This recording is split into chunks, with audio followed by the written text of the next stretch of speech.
In today's video tutorial, I'm going to talk about the punctuation system in English language. And this punctuation, excuse me, this punctuation system is very important for those students who are doing functional skills English at entry level 1, 2, 3, or level 1 and 2, or beyond that. This is particularly very important for GCSE students who are penalized for technical accuracy in their question 5, which is 16 marks, and it's a huge mark that can make a big difference.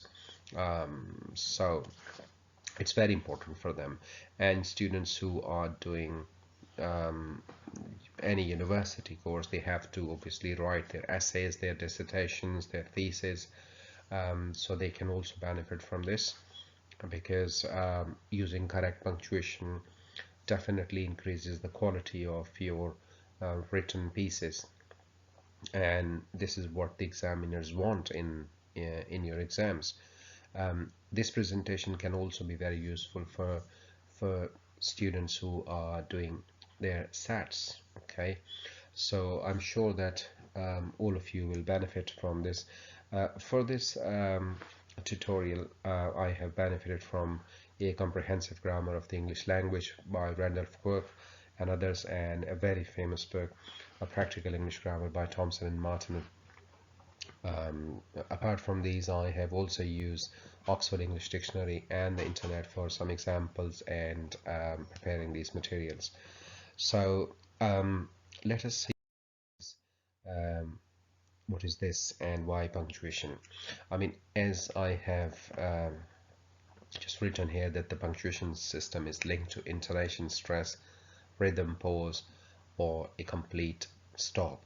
Now, without punctuation system, obviously it is very difficult to differentiate between these different types of features in a written piece, and then it becomes very difficult to make sense of anything, or it takes a lot of time to make sense.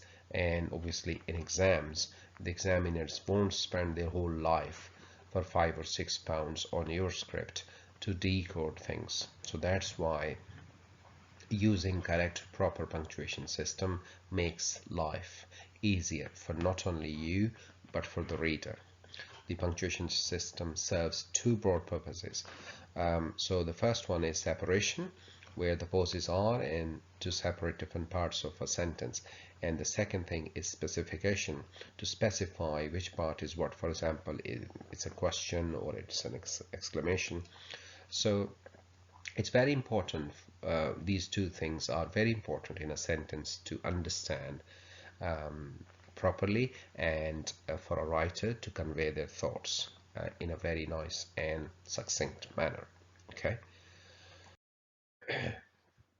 so you can see this title, writing versus driving. I always compare writing with driving because the punctuation system works almost the same way as the traffic system. For example, the traffic system with its traffic lights, stop lines, give way lines or signs, zebra crossing, is used to regulate traffic.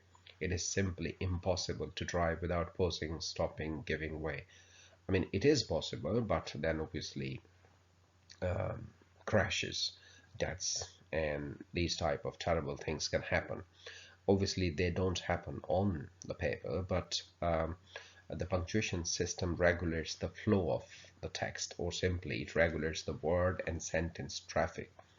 Now, it's very important to understand that I mean, as you cannot drive without stopping, without slowing down, without turning right and left, in the same way, sometimes you have to stop longer, sometimes you have to stop shorter, sometimes you have to change directions in your writing as well.